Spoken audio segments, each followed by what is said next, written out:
تو انشاءاللہ سیکھنے کو اپنے فوکس کرتے ہیں کہ ہم نے سورہ فاتحہ سے کیا سیکھا، اور آگے چلتے ہیں آگے. جب کہ تھوڑا سا احسان کو بھی سمجھ لیں ہم لوگ کہ احسان کیا ہے. ہم نے احسان سمجھا، لیکن ایک چیز ہے کہ اللہ نے مجھے دیا ہے نا، اس میں احسان اتنا فوکس نہیں کر پاتے ہم. اگر اس طرح سوچے کہ اللہ اگر مجھے نہ دیتا، آنکھ اگر نہ دیتا، ہاتھ اگر نہ دیتا، پیر اگر نہ دیتا، اور سب کچھ دیا ہے اور سب کچھ ٹھیک ہے. آپ پاگل خانوں میں جا کے دیکھیں، سارا جسم ٹھیک ہوتا ہے، انسان کے پاس یہاں نہیں ہوتا صحیح. تو پھر انسان ہم جیسے لوگوں کے بیچ میں رہ نہیں سکتا، سلاخوں کے پیچھے رکھنا پڑتا ہے، سلاخوں کے پیچھے رکھنا پڑتا ہے.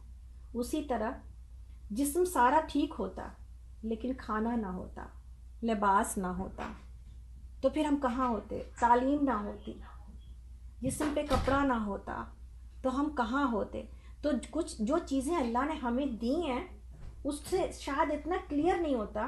اگر ہم یہ جب سوچ لیتے ہیں کہ جب اگر نہ ہوتا تو احسان سمجھ میں آتا ہے، تو انسان کی آنکھیں نم ہوتی ہیں کہ شکر الحمدللہ اس نے آنکھ دے دی ہے، شکر الحمدللہ کہ اس نے جسم دے دیا ہے، شکر الحمدللہ کہ اگر ایمان نہ ہوتا پھر ہم سارے مال اور کتنی بھی عیش و آسانی کی زندگی ہمیں مل جاتی، پھر ہم کہاں ہوتے آخرت میں. تو یہ سب کچھ اگر نہ ہوتا تو پھر احسان سمجھ میں آتا ہے. الحمد کے اعتبار سے ایک چیز اور جان جائیں کہ اللہ تعالیٰ نے الحمد کو ناؤن یعنی اسم بنایا ہے.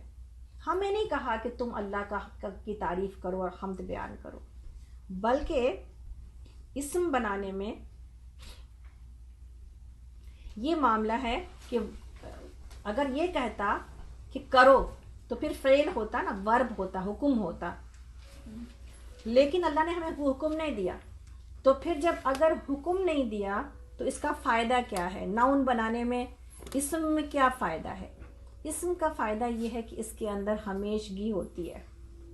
ورب کے اندر ٹینس ہوتا ہے، زمانہ نا، کسی وقت میں کیا جائے گا پھر کام ختم ہو جائے گا. پریزنٹ ٹینس ہو سکتا ہے، پاسٹ ٹینس ہو سکتا ہے، فیوچر ٹینس ہو سکتا ہے، لیکن ناؤن کے اندر کوئی زمانہ نہیں ہوتا، انڈیفینٹ ہوتا ہے، ہمیشہ کے لیے. یعنی اللہ کی تعریف اور اللہ کا احسان میرے اوپر ہمیشہ سے ہے، انسانیت کے اوپر، اور ہمیشہ رہے گا. اور دوسری چیز جو کہ ناؤن بنانے میں فائدہ ہے کہ جب ورب بنایا جاتا ہے تو ورب کے لیے ایک سبجیکٹ ہونا ضروری ہے، یعنی کوئی ڈوئر ہوگا، کوئی کرنے والا ہوگا تو کام ہوگا. اگر کرنے والا نہیں ہے تو کام نہیں ہے، کام رک جائے گا. اگر ہم سے کہا جاتا ہے کہ تم اللہ کی تعریف کرو تو ہم کرتے تو تعریف ہوتی، اللہ کا شکر ادا کرو ہم کرتے تو شکر ادا ہوتا، نہ کرتے تو نہ ہوتا. اللہ رب العالمین نے ہم سے، اس کو ہماری ضرورت نہیں ہے، وہ تو اپنی ذات میں آپ محمود ہے، اس نے ہمیں اپنی تعریف اور اپنی احسان میں شامل ہی نہیں کیا. اللہ کی تعریف ہے جیسے اس کی شان کے لائق ہے، ہم کریں نہ کریں. اللہ کا احسان ہے پوری مخلوق کے اوپر، ہم احسان اس کا مانیں یا نہ مانیں. تو یہ جو اللہ نے جو استعمال کیا ہے اس میں شکر اور تعریف میں، کہ جو ہم جب شکر کہتے ہیں تو شکر کے 3 درجے ہیں اور 3 چیزیں شکر میں آتی ہیں. ایک تو شکر ہے کہ ہم الحمدللہ رب العالمین، ہم نے نماز کے آگے کھڑے ہو کے بھی کہہ دیا، اور ہم ہر بات پر الحمدللہ کہتے بھی ہیں کہ الحمدللہ کہ میں ٹھیک ہوں، الحمدللہ کہ میرا بچہ ایسا ہو گیا، اس نے یہ کامیابیاں حاصل کر لی، الحمدللہ کہ میں نے یہ اچیو کر لیا، الحمدللہ کہ میرا شوہر ایسا ہے، الحمدللہ میں نے گاڑی لے لی ہے. ساری چیزوں میں اللہ کا شکر تو ہے، لیکن کیا اللہ کا شکر ہم بجا لا رہے ہیں؟ شکر کے 3 درجے ہیں اور 3 قسم ہیں، اور یہ تینوں مطلوب ہے جب ہم اللہ کا شکر اور احسان کہتے ہیں اپنے اوپر. تو پہلی چیز یہ ہے کہ دل کے اندر یہ احساس ہو کہ میں اس کے لائق نہیں تھی، یا میرا کوئی بس اور اختیار نہیں تھا، جو کچھ اللہ نے مجھے دیا ہے وہ بس اللہ کا کرم ہے میرے اوپر. جس وقت انسان یہ کہتا ہے میں نے یہ کام کیا ہے، اس وقت اللہ کے کرم کو بھول جاتا ہے کہ اللہ کا کرم میری ذات پر ہوا، جس کی وجہ سے میں یہاں پر، مجھے جو چیز ملی ہے یا جس کی وجہ سے مجھے خوشی ہے، یہ سب کچھ اللہ کا کرم ہے، میرا کوئی حق اور اختیار نہیں تھا. دوسری چیز کہ زبان سے اس کا شکر ادا کرے، اس کے گن گاتا رہے. سبح للہ ما فی السماوات و ما فی الارض. ہر چیز یعنی انسان نہ بھی کرے تعریف اللہ کی اور نہ بھی شکر ادا کرے، پوری کائنات اور پاکی بیان نہ کرے، پوری کائنات اس کی پاکی بیان کر رہی ہے، اس کا شکر ادا کر رہی ہے، اس کی اطاعت اور فرما برداری میں لگی ہے، میری اور آپ اور کسی اور کی اس کو حاجت نہیں ہے۔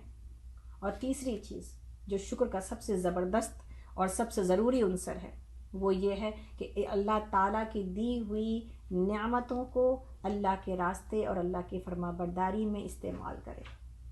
یعنی الحمدللہ بھی کر رہے ہیں اور نافرمانیاں ساری کی ساری موجود ہیں، الحمدللہ بھی ہم کر رہے ہیں اور میری نمازوں کا کچھ پتہ نہیں ہے، الحمدللہ بھی ہم کر رہے ہیں حرام کی کمائی ہم اپنے گھر میں لے کے آ رہے ہیں، الحمدللہ بھی ہم کر رہے ہیں کسی کے لیے میرے دل سے رحمت نہیں نکلتی، کہیں پر میرا مال کسی غریب کے لیے نہیں نکلتا، سارے کا سارا ہم خود اپنے لیے استعمال کر رہے ہیں۔ تو یہ ساری چیزیں اللہ کے شکر کے منافی ہیں کہ ہم کہتے تو ہیں کہ الحمدللہ، لیکن کیا ہم واقعتاً اللہ کی حمد اور اللہ کا شکر ادا کرتے ہیں؟ ایک معنوں میں تو کر رہے ہیں، زبان سے تو ادا ہو رہا ہے، لیکن دل میں چونکہ احساس موجود نہیں ہے اسی لیے اللہ کا خوف موجود نہیں ہے، یہ احساس ہی نہیں۔ ہم کہتے ہیں جو کچھ ہم کو ملا ہے یہ سب کچھ شاید ہم کو ایسے ہی ملنا تھا، لیکن ایسا نہیں ہے۔ جن لوگوں کو نہیں ملا ہے ان سے جا کے دیکھیں، اور ان کو جا کے جب آپ دیکھتے ہیں تو پتہ چلتا ہے کہ ایسے ایسے لوگ موجود ہیں۔ ابھی ہاسپٹل ہی چلے جائیے، پھر آپ کے دل سے کتنی شکر نکلتی ہے اللہ رب العالمین کے لیے، کتنا شکر نکلتا ہے کہ الحمدللہ کہ ہم وہاں پر موجود نہیں، الحمدللہ کہ ہم اپنے گھر میں ہیں، اللہ نے ہمیں بچا رکھا۔ ایک دفعہ میرا گردہ کام کرنا چھوڑ دے، پھر دیکھیں کیا بنتا ہے، اور اللہ نہ کرے اگر دل، تو پھر تو کیا حال ہونا ہے۔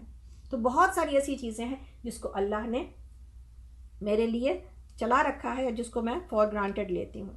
اچھا، اس کے بعد ہے للہ۔ اب اس کی طرف آتے ہیں۔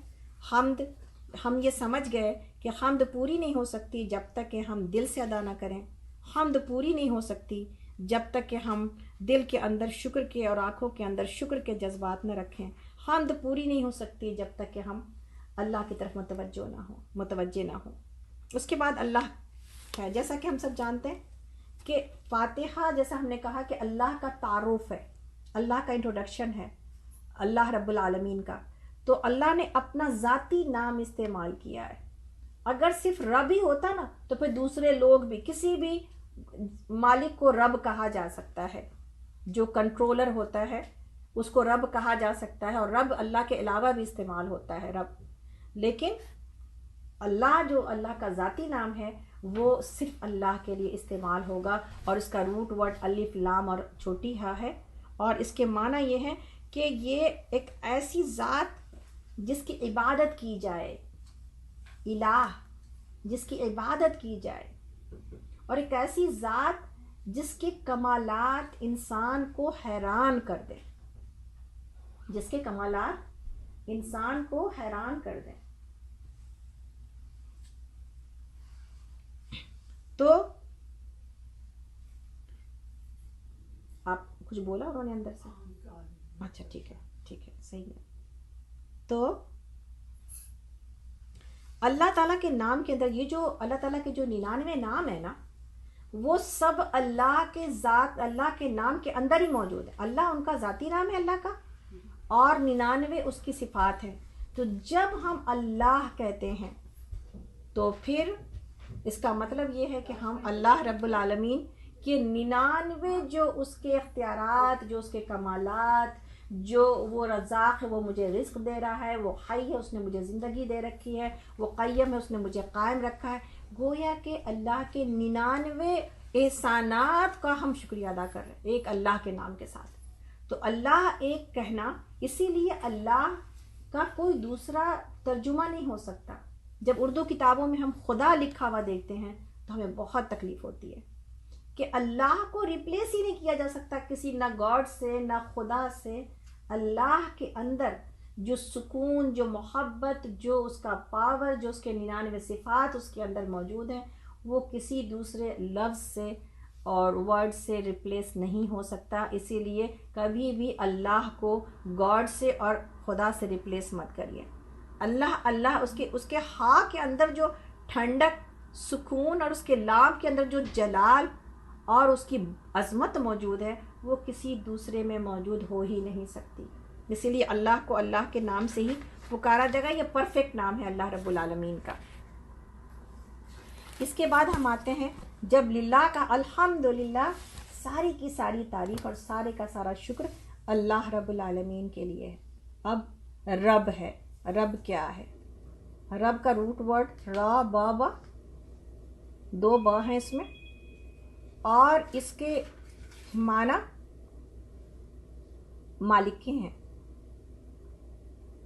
اردو میں پروردگار لکھا جاتا ہے، اور یہاں پر اس میں تمام کائنات کا رب ہے۔ رب کا معنی رب بھی کیا جاتا ہے۔ رب کے 5 معنی ہیں، یہ ہم پہلے بھی آپ لوگوں کو سورہ فاتحہ میں بتا چکے ہیں، لیکن دوبارہ سے آپ کی یاد دہانی اور میری یاد دہانی کے لیے کہ رب معمولی ورڈ نہیں ہے۔ رب ایک ایسا ورڈ ہے کہ جس کو استعمال کرنے کے ساتھ ہی میری اور آپ کی پوزیشن دنیا میں واضح ہو جاتی ہے، میرا اور آپ کا کنیکشن اللہ سے واضح ہو جاتا ہے کہ جب اس نے یہ کہہ دیا کہ رب العالمین وہ تمام کائنات کا رب ہے اور وہ ہمارا اور آپ کا بھی رب ہے، تو پھر رب سب سے اونچا درجہ ہے پوزیشن کے اعتبار سے۔ تو جب ہم کسی کو رب مانتے ہیں تو پھر ہماری پوزیشن کیا ہو جاتی ہے؟ عبد کی، غلام کی۔ گویا کہ جب اللہ رب العالمین ہے تو باقی ہر چیز کیا ہے؟ اس کی غلام ہے۔ تو غلام سب سے نیچے کا درجہ اور رب سب سے اوپر کا درجہ۔ اب رب ہے وہ تمام کائنات کا، تو وہ کرتا کیا ہے؟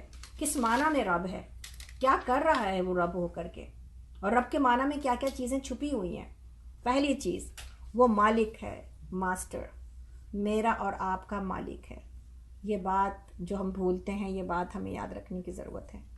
اس کے بعد سید ہے، یعنی کنٹرولر، صرف مالک ہی نہیں ہے بلکہ وہ کنٹرول بھی کر رہا ہے ہم کو اور آپ کو۔ تیسرا معنی مربی، یعنی کریٹر، سسٹینر بھی آپ کہہ سکتے ہیں لیکن وہ قیم میں ہے۔ مربی، کریٹر، منعم، انعام دینے والا، مربی پرورش کرنے والا، منعم گفٹ گیور، انعام دینے والا، والقیم سسٹینر، میری بقا وہی اگر قائم نہ رکھے، وہ اگر میرے جسم میں خون کو دوڑاتا نہ رہے، وہ اگر میرے دل کو دھڑکاتا نہ رہے، وہ میری سانس کو جو ہے وہ اندر لے نہ جائے، تو پھر میرا قیام، میری بقا وہ بالکل ناممکن ہے۔ تو وہ مالک ہے سب سے پہلے، اور ہم اس کے غلام ہیں، یعنی اس کی بات کو ماننا یہ میری ذمہ داری ہے، یہ میرا فرض ہے۔ تو آگے سید کنٹرولر ہے، جب چاہے میری پیشانی اس کی مٹھی میں ہے۔ میری پیشانی ہم آزاد سمجھتے ہیں اپنے آپ کو، اس لیے کہ اس نے تھوڑی سی آزادی دے رکھی ہے، لیکن وہ کنٹرولر ہے میرا، وہ جب چاہے میری پیشانی سے کھینچ کے مجھے نیچے گرا سکتا ہے۔ اور انسان کتنا تکبر کرتا ہے اپنا رب العالمین سے، اللہ اکبر۔ اسی طرح وہ مربی ہے، یعنی پرورش کرنے والا ہے، خیال رکھنے والا ہے، اور ہر چیز کو پالنے والا ہے۔ جتنا بھی وہ غذا، لباس، ہر وہ چیز جو زندگی میں، میری زندگی کو بنانے میں اور مجھے زندہ رکھنے میں کامیابی مجھے حاصل ہے، اس سب کو پرووائڈ کرنے والا اللہ رب العالمین ہے۔ ماں باپ بھی پرورش کرتے ہیں اولاد کی، لیکن ماں باپ جب پرورش کر رہے ہوتے ہیں، محنت کر رہے ہوتے ہیں، دیا ہوا تو اللہ ہی رب العالمین کا ہوتا ہے، لیکن ہم کہتے ہیں نا ہم نے تو مجھے پالا ہے۔ جب پالتے ہیں ماں باپ اور پرورش کرتے ہیں، ماں باپ اپنی اولاد سے کچھ چاہتے بھی ہیں، ہے نا، کہ جب بڑا ہوگا، میں بوڑھی ہوں گی، میری اولاد میری ٹیک کیئر کرے گی۔ اس کے پیچھے ان کی ایک غرض بھی وابستہ ہوتی ہے، اور وہ مجبور ہیں، ہم مجبور ہیں کہ ہم بعد میں جب ضعیفی کی حالت میں جائیں گے تو ہمارے اندر مجبوری آئے گی، بے بسی آئے گی، کوئی اولاد ہو جو ہمیں سنبھالے، ہمیں دیکھے۔ اللہ رب العالمین بغیر کسی غرض کے، اس کو تو یہ غرض ہی نہیں ہے، وہ تو اللہ الصمد ہے، اس کو تو کوئی غرض ہی نہیں ہے، بغیر کسی غرض کے میری ہر خواہش، ہر ضرورت کی ٹیک کیئر کر رہا ہے۔ سبحان اللہ۔ تو پھر ایسا ہے میرا رب، پھر منعم ایسا ہے کہ جو چیز کہ مجھے میرا حق بنتا ہی نہیں وہ بھی مجھے دے رہا ہے۔ ایک ہوتا ہے کسی کو سیلری دینا اور ایک ہوتا ہے گفٹ دینا۔ سیلری اور گفٹ میں کیا فرق ہے؟ سیلری یہ ہے کہ کسی نے محنت کی ہے تو اس کی محنت کا معاوضہ دیا جا رہا ہے، اور گفٹ یہ ہے کہ کسی بغیر کسی محنت کے کوئی چیز آپ کو مل جا رہی ہے۔ تو اللہ تعالیٰ ایسا منعم ہے کہ جس نے کہ جنت، وہ کہتا ہے کہ میں تمہیں جنت دے رہا ہوں اس عمل کے اجر میں جو تم نے دنیا میں کیا تھا۔ لیکن نبی صلی اللہ علیہ وسلم نے ہمیں کیا بتایا؟ کسی بھی انسان کا عمل اس کو جنت کی نعمتوں تک نہیں پہنچا سکتا۔ وہ تو ایک انعام ہے اللہ رب العالمین کا، وہ تو ایک انعام ہے، وہ اتنا بڑا انعام دینے والا دنیا میں بھی دے رہا ہے کہ ہم اس کو یاد نہیں کرتے، لیکن میری کوئی چیز روکتا نہیں ہے، ہم اس کو ناراض کرتے ہیں، مجھے کہیں پر سے سزا نہیں دے رہا، اس نے مجھے، اس کے باوجود وہ میری دعائیں سنتا ہے، اس کے باوجود اس نے میری سلامتی کے لیے اس نے مجھے سلامت رکھا ہے، میری فیملی کو سلامت رکھا ہے، اس کے باوجود وہ مجھے نوازے ہی چلا جا رہا ہے۔ تو ایسا گفٹ گیور ہے۔ اسی طرح والقیم ہے کہ اگر وہ مجھے قائم نہ رکھے تو میں ایک سیکنڈ، ایک منٹ چل نہیں سکتی۔ تو جب رب ہے اور ہم نے اس کو رب مانا ہے اور یہ 5 صفات کے ساتھ وہ میری ٹیک کیئر کر رہا ہے الحمدللہ، وہیں پر میری پوزیشن، میری حالت غلام کی ہے کہ اب ہم اس کے غلام ہیں، اب ہم اس کے سلیو ہیں۔ اور جو امپلائی ہوتا ہے وہ جتنی دیر کے لیے جاب کرتا ہے اتنی دیر کے لیے امپلائی ہوتا ہے، اتنی دیر کے لیے وہ اس بات کے لیے باؤنڈ ہوتا ہے کہ وہ بات مانے اپنے باس کی۔ لیکن جو غلام ہوتا ہے وہ 24 گھنٹے غلام ہوتا ہے، یعنی ہماری غلامی نہ سونے سے کم ہوتی ہے، ہم غلامی سے نکل جاتے ہیں 24 گھنٹے میں، تو کم بات ہے پوری زندگی، موت کے آخری سانس تک اور موت کے بعد بھی ہم اس کے غلام ہی ہیں۔ لیکن وہ غلامی مانگتا ہے موت کے وقت تک، جب تک تمہاری آنکھ کھلی ہوئی ہے اس دنیا کی زندگی میں، اس غلامی کو قبول کر لو، اسی میں تمہاری عافیت ہے اور اس کو تم قبول کر لو۔ تو یہ ہے غلام کہ انسان جو ہے نا وہ رب کے ساتھ ہی الحمدللہ رب العالمین جس وقت کہتا ہے اسی وقت میرا اور اللہ کا کنیکشن اور تعلق اور اپنی پوزیشن دنیا میں واضح ہو جاتی ہے کہ اب ہمارے پاس اختیار ہی نہیں ہے کہ ہم اللہ رب العالمین کی نافرمانی کریں۔ آگے عالمین، جیسا کہ ہم نے بتایا کہ یہ سارے جہانوں کا مالک ہے، اور یہاں جو جہان کے بارے میں جو بات ہو رہی ہے اس سے مراد عقل والے لوگ، یعنی کائنات کے اوپر تو ہے ہی ہے مالک، اس کو اناؤنس کرنے کی زیادہ ضرورت نہیں ہے۔ ضرورت اس بات کی ہے کہ جتنے یہ عقل والی مخلوق ہے، انسان اور جنات، ان سب کا مالک میں ہوں رب، جس کو میں پرووائڈ کر رہا ہوں، اور تم کو عقل والو تم کو کرنے کی ضرورت کیا ہے کہ تم میری غلامی کو قبول کر لو، یہ ہے اصل بات۔ اور 3 طرح کے لوگوں کی کیٹیگری سورہ فاتحہ میں آئے گی آگے۔ تو یہاں پر اللہ تعالیٰ نے 3 چیزیں بتا بھی دی ہیں، یعنی یہاں پر توحید کے تین درجات ہیں نا، اس میں توحید ربوبیت کہ اللہ ہی پال رہا ہے سب کو، یہ پہلی لائن توحید ربوبیت کو ظاہر کرتی ہے کہ اللہ ہی پال رہا ہے سب کو اور وہی سب کو دیکھنے والا ہے۔ اس کے بعد ہے الرحمن الرحیم، الرحمن الرحیم کیا مطلب ہے؟ جو رحمان اور رحیم ہے۔ الرحمن اس کا روٹ ورڈ رحم ہے، راحمین، اور رحیم کا بھی روٹ ورڈ رحم ہی ہے۔ الرحمن کیسا الرحمن ہے؟ اس نے کہا الرحمن علم القرآن، میں رحمان ہوں اور میری رحمانیت کی دلیل کیا ہے کہ میں نے تم کو قرآن کا علم دیا ہے۔ الرحمن ہے اور اس کی دلیل کیا ہے کہ اس کی رحمت کتنی ہے اپنے بندوں کے ساتھ، وہ کتنا مہربان ہے اور کتنی محبت کرتا ہے۔ اس بات سے پتہ چلتا ہے کہ اس کو بھی کھلا رہا ہے جو اس کا انکار کرتا ہے۔ ماں باپ اتنی محبت کرتے ہیں اپنی اولاد سے، لیکن آپ کو پتہ ہے آگ کر دیتے ہیں اپنی اولاد کو جب نافرمانی پر تل جائے۔ حالانکہ ان کو اختیار نہیں ہے، لیکن دل تو یہی چاہتا ہے کہ پھر میری محنت کی ایک پائی بھی اس کو نہ ملے جو مجھ سے محبت نہیں کرتا، حالانکہ اپنے خون جگر سے پالتے ہیں اپنی اولاد کو۔ تو اللہ تعالیٰ جو ہے نا وہ الرحمن ہے، اس کو بھی کھلا رہا ہے اور پلا رہا ہے جو اس کا انکار کرتا ہے۔ رحم جو ہے نا، الرحمن مبالغے کا صیغہ ہے، اور مبالغہ الف نون سے مبالغہ آتا ہے۔ مبالغہ تو اردو میں مبالغہ جھوٹ کو بولتے ہیں، لیکن عربی میں مبالغہ کہتے ہیں ایکسٹریم کسی کیفیت کو، یعنی ہاں بڑھا چڑھا کے، جیسے اردو میں بڑھا چڑھا کے بولنے کو اور بڑھانا چڑھانا جھوٹی میں شامل ہو جاتا ہے، لیکن عربی میں ایکسٹریم صفت کو، کہ اللہ تعالیٰ کی رحمت اپنے ایکسٹریم پر ہے اپنے بندوں کے لیے، یعنی اس کی رحمت کبھی اپنے بندوں سے دور نہیں ہوتی۔ اور ایکسٹریم رحمت کی مثال یہ دی گئی کہ جیسے رحم ہے، ماں کے پیٹ کو بھی رحم کہا گیا، تو جس طرح ماں کے پیٹ میں بچہ موجود ہوتا ہے اور ماں کی محبت اور رحمت میں لپٹا ہوا ہوتا ہے، بالکل اسی طرح اللہ رب العالمین کی رحمتیں ہم کو اور آپ کو اپنے لپیٹ میں لیے ہوئی ہے۔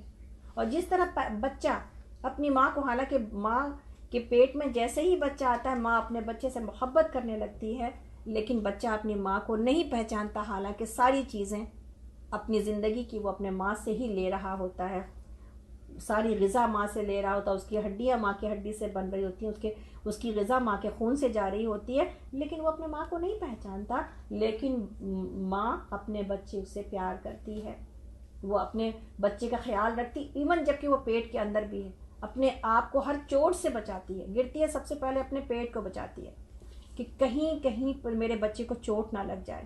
بالکل اسی طرح کہ جس طرح بچہ اپنے ماں کو نہیں پہچانتا، اسی طرح ہم اللہ کی رحمتوں کے لپیٹ میں ہیں، لیکن ہم اللہ رب العالمین کی صحیح پہچان نہیں رکھتے۔ اور یہی وجہ ہے کہ سارا جو میرے اندر جو چیزیں موجود ہیں، کہ میں نماز میں وسوسہ آتا ہے، میں اللہ کی کتاب کو روزانہ پڑھ نہیں پاتی، میں اللہ کے ذکر کے مجالس میں شرکت نہیں کر پاتی، میں جو ہے وہ اللہ رب العالمین کا شکر اس طرح نہیں ادا کر پاتی جیسا کہ مطلوب ہے، اور میں اللہ کی نافرمانیاں کر جاتی ہوں، اس کی ساری وجہ یہ ہے کہ میں اپنے اس اللہ کی رحمت جس کے لپیٹ میں ہوں، میں اسے اپریشیٹ ہی نہیں کرتی، میں اس کو پہچانتی نہیں، میں اس کو جانتی ہی نہیں۔ تو یہی فرق ہے جس کی وجہ سے انسان اللہ کی رحمت کو نہیں پہچان پاتا۔ اسی میں رحیم ہے، اور رحیم کا مطلب ہے تو رحمان کتنا شدید اللہ کی محبت ہے، لیکن وہ وقتی ہے، اسی وقت رائٹ ناؤ وہ رحمان ہے، رائٹ ناؤ اس کی رحمت میرے ساتھ ہے، لیکن رحمان اس وقت تک مکمل ہی نہ ہوتا، اللہ کی رحمت اس وقت تک مکمل ہی نہ ہوتی جب تک کہ اس کے ساتھ رحیم کو نہ لگایا جاتا۔ اس کے اندر کنٹینیوس رحمت ہے، کنٹینیوس، کہ ہمیشہ مسلسل اس کی رحمت اپنے بندوں کے اوپر طاری اور جاری ہے، اور وہ اپنی رحمتوں میں اپنے بندوں کو پال رہا ہے۔ اور اس کا ایک ابن عباس رضی اللہ عنہ نے اس کی ایک مثال یہ بھی دی ہے کہ وہ رحمان دنیا کے لیے ہے اور رحیم آخرت کے لیے ہے، یعنی دنیا کی زندگی جیسے رحمان عارضی ہے اور انسٹنٹ صفت ہے، اسی طرح دنیا کی زندگی عارضی ہے اور آخرت ہمیشہ کے لیے ہے، تو اللہ کی رحمت وہاں پر ہمیشہ کے لیے ہے۔ تو گویا کہ دنیا کی زندگی میں نہ ہم کو ہمیشہ رہنا ہے، تو نہ اللہ کی رحمانیت میرے ساتھ ہمیشہ ہے۔ وہ جیسے میری زندگی عارضی اور تھوڑی ہے، اسی طرح اللہ کی رحمانیت میرے اوپر اسی طرح ہے کہ وہ ختم ہو جانے والی ہے، لیکن رحیم وہ باقی رہے گی۔ جس طرح میری زندگی آخرت میں ہمیشہ باقی رہے گی، اسی طرح یہ رحمت بھی اللہ کی جاری اور ساری رہے گی۔ اسی طرح رحم کے بارے میں ایک حدیث ہے کہ نبی صلی اللہ علیہ وسلم نے فرمایا کہ اللہ تعالیٰ حدیث قدسی ہے کہ میں نے رحم کو اپنے اندر سے نکالا ہے، تو جو کوئی رحم کے رشتے کو یعنی خون کے رشتے کو کاٹے گا میں اسے کاٹ دوں گا۔ تو صلہ رحمی کو اللہ تعالیٰ نے اتنی اہمیت دی ہے کہ صلہ رحمی کو کاٹنے والا یا خون کے رشتے کو کاٹنے والا وہ اللہ کی رحمت سے دور ہو جاتا ہے۔ صلہ رحمی کو جب اللہ تعالیٰ نے پیدا کیا تو صلہ رحمی نے کہا کہ اللہ جو مجھ سے جڑے تو اس سے جڑ، اور جو مجھ کو کاٹے تو اس کو کاٹ۔ تو اللہ تعالیٰ نے اس کی دعا کو قبول کر لی. اس لیے رشتہ داریوں کے اور خون کے معاملات کو بہت ہی نزاکت کے ساتھ سنبھالنے اور اس کو نبھانے کی ضرورت ہے، اس لیے کہ یہ رشتے بہت نازک ہیں. اگر کسی بھی دوسرے آدمی کی وجہ سے میرا رویہ خراب ہوا تو پھر آخرت میں 2 چیزوں کے بارے میں ہے کہ 2 چیزیں ہوں گی جو پل سے رات پر کانٹوں کی شکل میں ہوں گی، ایک صلہ رحمی اور ایک امانت. تو جب انسان پل سے رات کراس کر رہا ہوگا تو یا تو صلہ رحمی اگر اس نے نہ کی ہوگی یا اس کا مجرم ہوگا تو صلہ رحمی اس کو پکڑ لے گی اور جہنم میں گرا کے دم لے گی.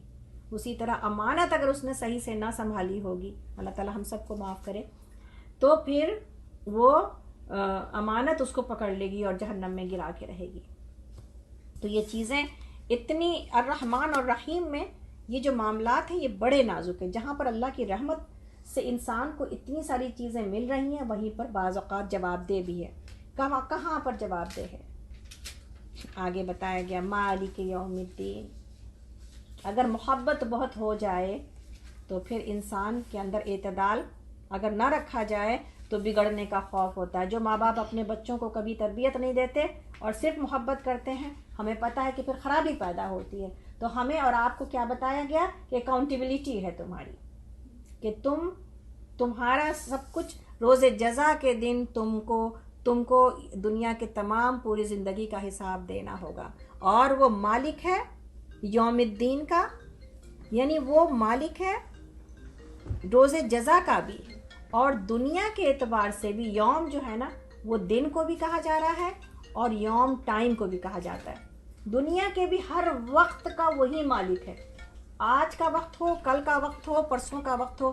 انسان کہتا ہے اچھا 1400 سال پہلے تو شاید لوگوں کو اس بات کی ضرورت تھی کہ اللہ کی غلامی اور اللہ کی عبادت کریں. آج کا ٹائم تو میرے آنکھوں کو خیرہ کیے ہوئے کہ آج کا جو ماڈرن ٹائم ہے، اس ماڈرن ٹائم میں تو پھر آپ اس جیسے 1400 سال پرانی باتیں تو کر نہیں سکتے. 1400 سال پرانا انسان تو پیدا نہیں کیا جا سکتا. اللہ تعالیٰ نے کہا میں تو ٹائم کا بھی مالک ہوں، میں تو قیامت تک کے لیے ہر وقت اور آنے والے ہر دور کا بادشاہ ہے وہ. اور مالک کے بارے میں یہ کہا جاتا ہے کہ مالک انسان چھوٹی چیز کا بھی ہوتا ہے، اور ملک کسی کو ملک بھی پڑھا گیا ہے، یعنی وہ بادشاہ بھی ہے اور وہ چھوٹی سے چھوٹی چیز کا بھی مالک ہے اور وہ بڑے سے بڑے چیزوں کا بھی بادشاہ ہے، زمین آسمان اور پہاڑ ہر چیز. تو گویا کہ مالک یوم الدین میں یہ بتایا گیا کہ اگر تو تم میری رحمت سے ناجائز فائدہ اٹھاؤ گے جیسا کہ ہم اٹھاتے ہیں، تو پھر اللہ تعالیٰ نے کہا ایک دن تمہارا حساب لیا جائے گا. اور وہ حساب لینے کے لیے کون کون سی چیزیں میرے ساتھ لگی ہیں، ہمارے اعمال. تو وہ اس میں کون کون سی چیزیں جو میرا حساب، جس کے تھرو میرا حساب لے لیا جائے گا. کہاں پر ریکارڈنگ ہو رہی ہے میری؟ زمین ریکارڈ کر رہی ہے، کندھے والے 2 فرشتے ریکارڈ کر رہے ہیں، زمین آسمان میں دیواروں میں میری آوازیں اور ہر چیز میرے لیے ہم کینڈیڈ کیمرہ کے نیچے ہیں اور اس کے سامنے ہیں. یہ چھپے ہوئے کیمرے میری جلد کے اندر ریکارڈنگ ہو رہی ہے. یہ سب کچھ اللہ کے آگے بیان کر دے گی میری حالت، جو میں نے دنیا میں جس طرح زندگی گزاری ہے. تو اللہ تعالیٰ نے کہا تم میرے غلام ہو، اگر اس کے علاوہ کوئی زندگی تم گزارو گے تو پھر پکڑے جاؤ گے، اس لیے کہ میں مالک یوم الدین بھی ہوں. اسی طرح آگے اللہ بندہ کہتا ہے ایاک نعبد و ایاک نستعین. یہاں تک کی بات ہم نے کی، اور یہاں تک کی بات میں الرحمن الرحیم جو ہے نا وہ توحید اسماء و صفات کو کمپلیٹ کرتی ہے. الحمدللہ رب العالمین توحید ربوبیت کو مکمل کرتی ہے کہ اللہ کو ہی رب مانا جائے اور صرف اسی کو اپنا پالن ہار مانا جائے اور اسی سے کو مانا جائے کہ وہ میرا پالنے والا ہے، مجھے رزق دینے والا ہے. اسی طرح توحید الوہیت جو ہے الرحمن الرحیم میں، توحید اسماء و صفات ہے اور الرحمن الرحیم میں وہ یہ ہے کہ میں جو ہے وہ اللہ کے تمام صفت کے اعتبار سے، یہ تمام صفت اللہ رب العالمین میں وہ یکتا ہے، اس کا کوئی ثانی نہیں ہے. اور توحید الوہیت ہے جب ہم ایاک نعبد و ایاک نستعین کہتے ہیں، ہے نا، اے اللہ ہم صرف تیری ہی عبادت کرتے ہیں اور تجھی سے مدد مانگتے ہیں. اور اعبدو میں یہ جو عبد کا لفظ ہے عین با اور دال، اس کا مطلب کیا ہے؟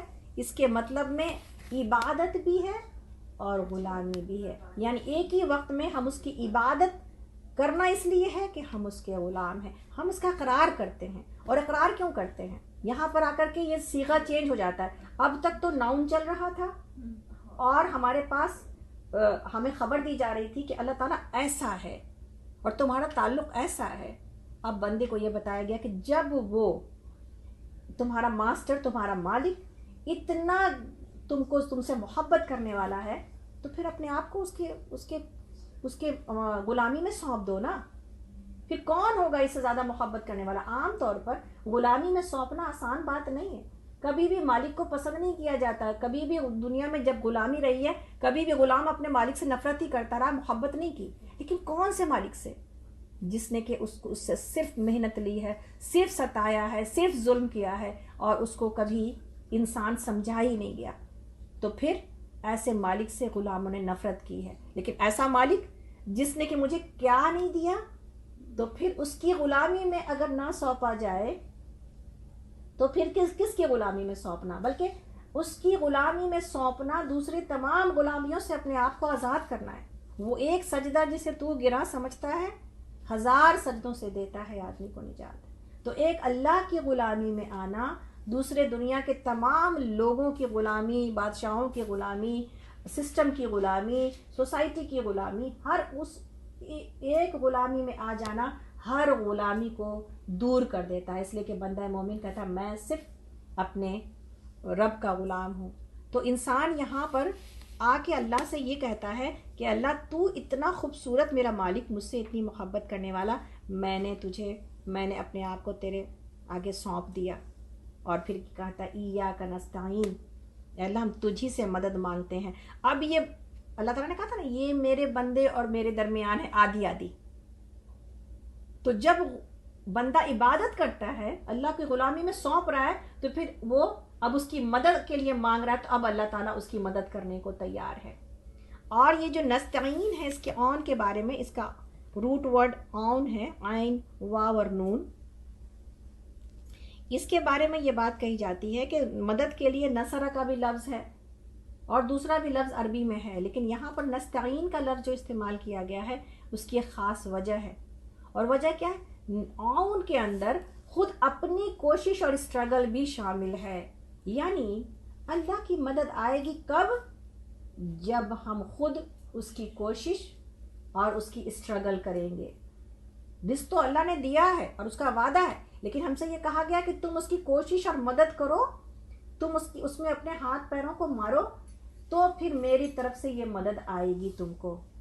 اسی طرح اللہ تعالیٰ کا دوسری چیزوں میں وعدہ ہے، تم کو مرض ہے، تم کو شفا ملے گی اللہ کی طرف سے، لیکن تم اس کے لیے کوشش کرو تو پھر شفا اللہ رب العالمین کی طرف سے آئے گی۔ یعنی ہر اس کام میں، ہر اس ضرورت میں جس کی مدد مجھے اللہ رب العالمین سے چاہیے، اس میں ایک طرفہ معاملہ نہیں ہے کہ بس جی ہم بیٹھ جائیں مصلی بچھا کے اور ہم کہیں کہ جی یہ مدد آ جائے گی اللہ کی طرف سے، تو آ جائے گی۔ اللہ سے مانگتے ہیں اللہ مسلمانوں کو کامیابیاں عطا کر دے، اس کے لیے کوشش کرو نا، اپنے کردار کو ٹھیک کرو، اپنے لیے لیڈرز، بہترین لیڈرز کو چنو تاکہ تم دنیا میں کامیاب ہو سکو۔ تو مدد کب آتی ہے؟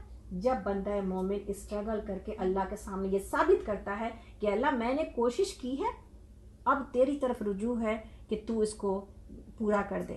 ابراہیم علیہ السلام کو پہلے بھی آگ سے بچایا جا سکتا تھا، لیکن ابراہیم علیہ السلام جب تیار ہو گئے اللہ کے کہ اگر مجھے اللہ کے لیے آگ میں ڈالا جا رہا ہے تو میں تیار ہوں اللہ کے لیے جلنے کے لیے، تو پھر اللہ نے آگ کو ٹھنڈا کر دیا۔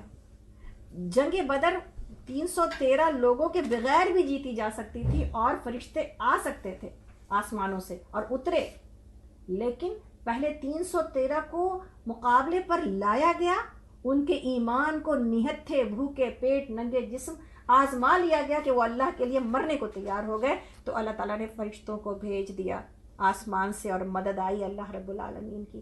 تو پہلے ہمیں اپنا دکھانا پڑتا ہے اپنی غلامی کا وہ جلوہ اور مظہر کہ ہم تیار ہیں اے اللہ تیری عبادت کے لیے، تیرے نام کے لیے اور تیرے لیے جینے مرنے کو تیار ہیں۔ تو پھر اللہ کی مدد آتی ہے. اور یہی اقبال نے اسی بات کو جو ہے وہ اس شعر میں لکھا ہے کہ فضائے بدر پیدا کر، پہلے فضائے بدر پیدا کرنی پڑتی ہے. فرشتے تیری نصرت کو اتر سکتے ہیں گردوں سے، قطار اندر قطار اب بھی. آج بھی یہ مدد آتی ہے. یہ صرف انبیاء کے لیے مدد نہیں تھی. اللہ تعالیٰ نے قرآن میں کہہ دیا تم اگر ایمان والے ہو گئے تمہاری مدد کو تو ہم تیار بیٹھے ہیں، لیکن ثابت تو کرو کہ ایمان کتنا ہے تمہارے سینوں کے اندر، کتنی غلامی، کتنا ہم کو اپنا مالک مانا ہے اور کتنا اپنے آپ کو میری غلامی میں سونپا ہے. تو اسی لیے ابراہیم علیہ السلام کے بارے میں یہ کہا گیا کہ ہو اگر آج بھی براہیم سا ایمان پیدا، آگ کر سکتی ہے انداز گلستان پیدا. اگر ابراہیم علیہ السلام جیسا ایمان آج بھی پیدا ہو جائے نا، تو آج بھی اللہ تعالیٰ اس بات پہ قادر ہے کہ اپنے مومن بندوں کے لیے آگ کو ٹھنڈی کر دے. تو یہ سب کچھ صرف زبانی کلامی جس ایمان کو لے کے ہم چل رہے ہیں نا، اس زبانی کلامی ایمان سے بہت اونچا ہے اللہ رب العالمین کے غلامی کی وہ حیثیت اور پوزیشن، جو ہمارا دل جس کو کبھی قبول ہی نہیں کر پاتا کہ ہم قرآن پڑھتے ہیں، ہم ذکر کی مجلسوں کو اٹینڈ کرتے ہیں، ہم بات کو سمجھتے اور سمجھاتے ہیں، لیکن صحیح معنوں میں ہم اللہ کا غلام بننے میں ابھی پوری طرح جو ہے نا وہ ہم محروم ہیں، پوری طرح ہم اس میں ابھی ناقص ہیں. ہم اللہ کی غلامی میں اپنے آپ کو سونپ نہیں سکے، حالانکہ ہم بولتے بہت ہیں. تو اللہ تعالیٰ نے یہاں پر ایاک نعبد میں عبادت کو پہلے رکھا گیا اور نستعین کو بعد میں رکھا گیا. اور اس کی بھی علماء یہ توجیہ بیان کرتے ہیں کہ عبادت پہلے کی جائے گی تب مدد آئے گی. یہ نہیں ہے کہ بغیر اپنے آپ کو غلامی میں سونپے انسان کہے کہ بس اللہ کو میری مدد. اس کے باوجود اللہ رب العالمین اتنے مہربان ہیں کہ اس کے باوجود مدد کر رہے ہوتے ہیں میری. لیکن جو ایمان والے لوگ ہیں وہ پہلے اپنے آپ کو جھکاتے ہیں اور پھر اس کے بعد اللہ رب العالمین سے مدد حاصل کرتے ہیں. تو گویا کہ یہ جو آیت ہے، یہ ہم سب اس آیت کو جب پڑھتے ہیں اور جب ہم اس کو سمجھ گئے ہیں تو آئندہ پڑھنے کے وقت میں ہم اس بات کا خیال رکھیں گے کہ جب ہم کہتے ہیں کہ ایاک نعبد و ایاک نستعین، اے اللہ ہم تیری ہی عبادت کرتے ہیں یا تیرے ہی غلام ہیں، تو ہم اس بات میں کتنے سچے ہیں. اور جب ہم مدد چاہیں گے اپنی دنیا کی زندگی میں یا آخرت کی زندگی میں، تو پھر اس کے لیے میری کوشش اور اسٹرگل کتنی ہے. آگے چلتے ہیں انشاءاللہ تعالی. اہدنا الصراط المستقیم، اہدنا، اے اللہ مجھے ہدایت عطا کر. اور یہ دعا سکھائی گئی ہم کو کہ کس چیز میں مدد طلب کرنی ہے. اہدنا، اے اللہ مجھے ہدایت دے. اور نا کا صیغہ استعمال کیا گیا کہ اب اجتماعی زندگی کی ضرورت ہے کہ ایک آدمی کا ہدایت پا جانا کافی نہیں ہے جب تک کہ آپ اور ہم ایک ہدایت یافتہ جماعت کے ساتھ اور لوگوں کے ساتھ نہ چلیں. صراط المستقیم، سیدھے راستے کی، ہے نا. تو جو غلام ہے نا، جب غلامی پوری نہیں ہوتی جب تک کہ غلام کو انسٹرکشن نہ دیا جائے کہ اب اسے کیا کرنا ہے. تو اب غلام اللہ سے مدد مانگ رہا ہے، انسٹرکشن مانگ رہا ہے کہ مجھے ہدایت کی، مجھے صحیح راستے کی انسٹرکشن دی جائے. اور ہدایت میں یہاں پر جو بندہ مانگتا ہے، عام طور پر انسٹرکشن کہیں پر کسی کو اگر راستہ چاہیے تو کوئی آدمی کہیں پر کوئی انسٹرکشن لے لے تو وربل بھی بتا دے گا کہ چلو اب ادھر سے چلے جانا اور وہاں جانا. یہاں پر جو ہدایت مانگی جا رہی ہے اور انسٹرکشن مانگی جا رہی ہے وہ ڈیسٹینیشن کی ہے، منزل کی ہے، نہ کہ راستے کی. پہلی بات. دوسری بات ہے کہ یہاں پر نہ صرف ہدایت یہ کہ مجھے راستہ دکھا، نہ صرف ہدایت یہ کہ اس سے اوپر چل کے مجھے اس راستے کے اوپر ہاتھ پکڑ کے چلا، اس لیے کہ ہم کمزور ہیں. ہدایت کے راستے پر چلنا میرے لیے مشکل کام ہے. نہ صرف اتنی ہے بلکہ اتنی ہے کہ اللہ مجھے اس ڈیسٹینیشن تک پہنچا دے جو تیری رضا کی منزل ہے، وہاں تک پہنچا دے. وہ اللہ کی رضا بھی ہے اور وہ اللہ کا انعام بھی ہے، یعنی جنت. تو بندہ یہاں ہدایت میں یہ تینوں چیزیں مانگ رہا ہے، اور ہم اپنی اس دعا سے کتنے غافل ہیں جب ہم یہ کہتے ہیں اہدنا الصراط المستقیم. میرا دل اس کے ساتھ نہیں ہوتا. اور مانگ ہم کیا کیا رہے ہیں اللہ رب العالمین سے؟ اتنی ساری چیزیں، اتنی ساری چیزیں. الصراط، سواد، ہدایت کا روٹ ورڈ ہا، دو آنکھوں والی دال اور یا ہے، ہدا. اور صراط کا روٹ ورڈ سواد، رو اور تو ہے. اور صراط کے معنی ہیں راستہ، واضح پھیلا ہوا سیدھا راستہ، سیدھا راستہ یہ ہے صراط. اور مستقیم قیم سے ہے قاف یا واو، قاف واو اور میم، یہ قیم سے ہے، اس کا مطلب قائم ہے. مستقیم کا عام طور پر سیدھا کہا جاتا ہے کہ راستہ تو صراط ہے اور مستقیم کا مطلب سیدھا ہے، لیکن اردو میں جب ہم اس کو ترجمے کو پڑھتے ہیں تو ہم اس کے صحیح معنی کو نہیں سمجھ پاتے. سیدھا راستہ ایسے سیدھا جانے والا راستہ نہیں ہے، یہ ایسے سیدھا جانے والا راستہ ہے. قیم قائم کیا جاتی کسی چیز کو، ورٹیکل قیام ہوتا ہے نہ کہ ہاریزنٹل. تو یہ جو قیام ہے یہ ورٹیکل، یعنی یہ راستہ سیدھا اوپر کی طرف جانے والا ہے. یہ ہے وہ راستہ جو اونچائی کا سفر ہے اللہ رب العالمین کے قرب کا. اور یہ جو سیدھا راستہ ہے وہ ہے تو سیدھا واضح.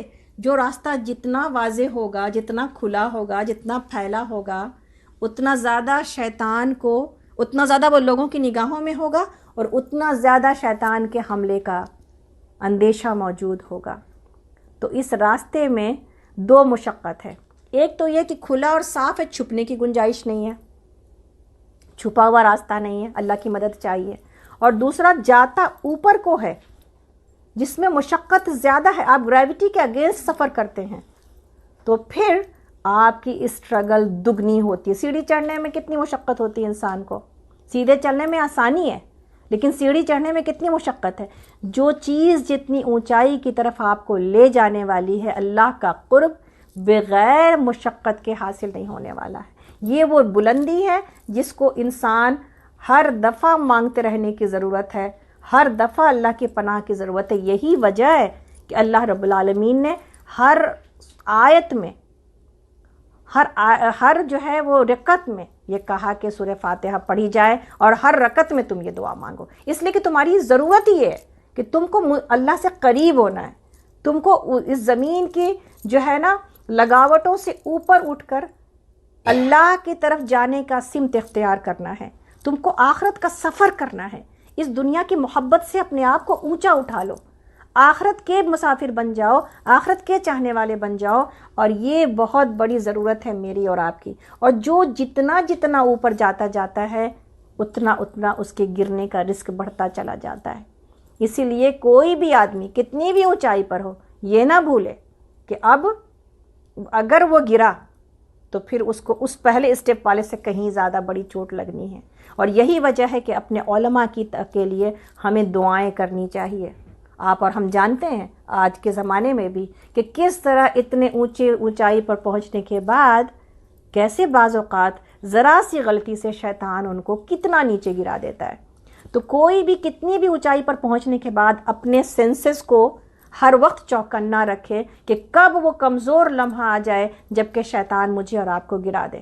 تو اسی لیے ابو بکر صدیق، عمر فاروق، حضرت عائشہ جیسے لوگ جن کو کوئی ڈر ہی نہیں تھا پھر بھی روتے تھے اور کہتے تھے کہ یا اللہ اب آگے کی منزل تک، آخری تک پہنچانا اللہ رب العالمین کا کام ہے. وہی چاہے تو آپ کو تھام سکتا ہے اور وہی آپ کے ایمان کو اتنی مضبوطی دے سکتا ہے. لیکن کس کو دیتا ہے؟ جو اس کی فکر رکھتا ہے، جو اس کی فکر رکھتا ہے. جب آپ جتنی اونچائی کے منزل پر پہنچتے جاتے ہیں ہدایت کے، آگے ہدایت کی منزل آپ کی آنکھوں کے سامنے کھلتی جاتی ہے. اور جتنی آپ اونچائی پر پہنچتے جاتے ہیں، اونچائی سے آپ دیکھتے ہیں تو آپ کو ویو کیسا دکھتا ہے؟ بہت دور تک آپ دیکھ سکتے ہیں، پورے شہر کو آپ دیکھ سکتے ہیں پہاڑ کی بلندی کے اوپر جا کر کے. یہی وجہ ہے کہ جب بندہ مومن اونچائی اختیار کرتا ہے، جیسے جیسے اونچائی اختیار کرتا جاتا ہے اس کی بصیرت، اس کا ویژن بڑھتا چلا جاتا ہے. یہی وجہ ہے.